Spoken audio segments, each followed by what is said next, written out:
here's the next part. Now remember the cystic acne I would get on my chest.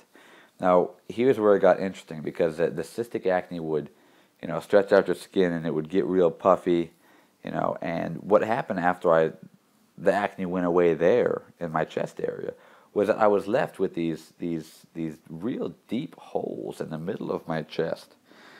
So it would be like if this was you know your chest flat, you know, there would be like a hole.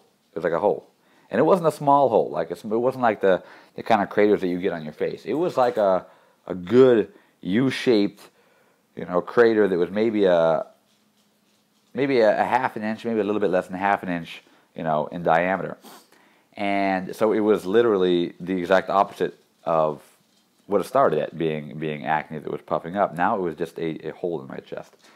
And I was like, well, that's fantastic, great. If I finally get rid of the acne, now I have to worry about this apparently really bad scarring.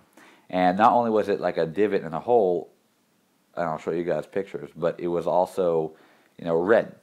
And so I went through my first competition, my second competition. All of my competitions actually have been done with not only the scarring on my chest, but also the gynecomastia, being that my next competitive season will be the first season that I don't have the gynecomastia.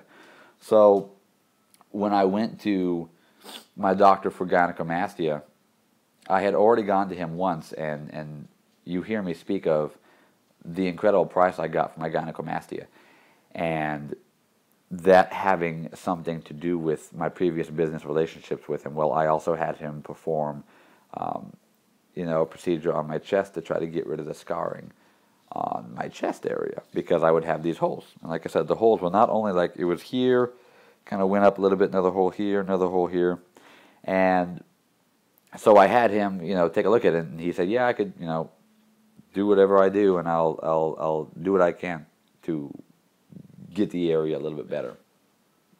So I had him, you know, perform the procedures on my chest scarring. The end result of that, I will have pictures for you guys, of course. The end result of that was that, you know, the skin was slightly raised higher than normal, and now it's starting to taper off and drop down to a normal level. Now, will it ever look normal? No. Right now, I did get rid of the divots in my chest. The main one, yes. The coloration is still a little bit off. No big deal. Did I expect the procedure to be a 100% fix? No, of course not. So I knew there's an opportunity that it wouldn't fix the problem 100%, and that, you know, you don't have control over everything. You know, for instance, this area of the skin, he says, is really tight. Obviously, the middle area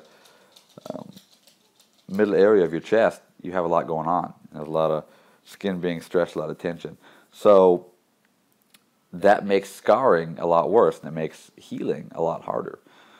So all these things taken into consideration, I had the procedure done, and I feel very satisfied with it. I feel satisfied with the Accutane. I'm satisfied with the way that he handled the procedure on my chest to get rid of the acne scarring. Like I said, will it ever be 100%? Definitely not. It's something that I'm going to have to live with, and I accept that. But I really just want to make this video series so you guys can really get a look into the fact that you know, we're all human beings, and we all go through this stuff. You know, we all go through certain things where we feel like, wow, I must be the only person in the world who's going through this issue. You know, it'll cause depression, huge insecurity issues, image issues, and everything under the sun. And, you know, it really comes down to the fact that, you know, I am well aware that other people have cystic acne, well aware that other people will have gynecomastia, and there's other natural bodybuilders out there that have gynecomastia, that have cystic acne. And, you know, you guys aren't alone. You guys are not the only person going through it. And it's tough. It doesn't get any better. But the one thing you have control over is, you know, again, how you approach the situation and how you handle it. Do you actively take steps to try to work on something the same way we all do in the gym? we're all actively pursuing our goals.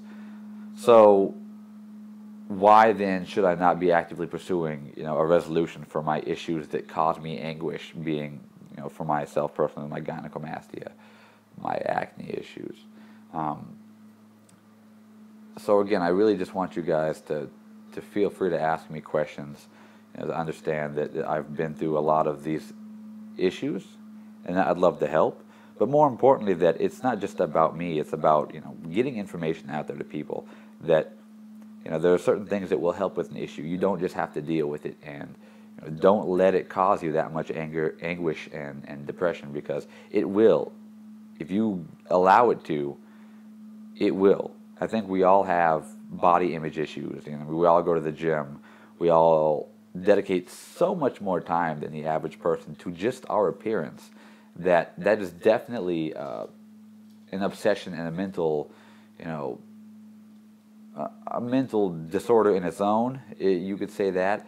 But if you allow small flaws in your body that you develop, things like the acne, things like the gynecomastia, if you allow those to really control your outlook and dictate your actions, then you're not taking control of yourself as a person. And you really got to just, seek help and ask questions and actively pursue resolutions. I guess that's it. I'll stop talking. I won't bore you guys anymore. I'll have pictures up and everything, and video so you can see the acne scarring on my chest, because that's where the acne scarring still is. I don't have any more on my neck, fortunately.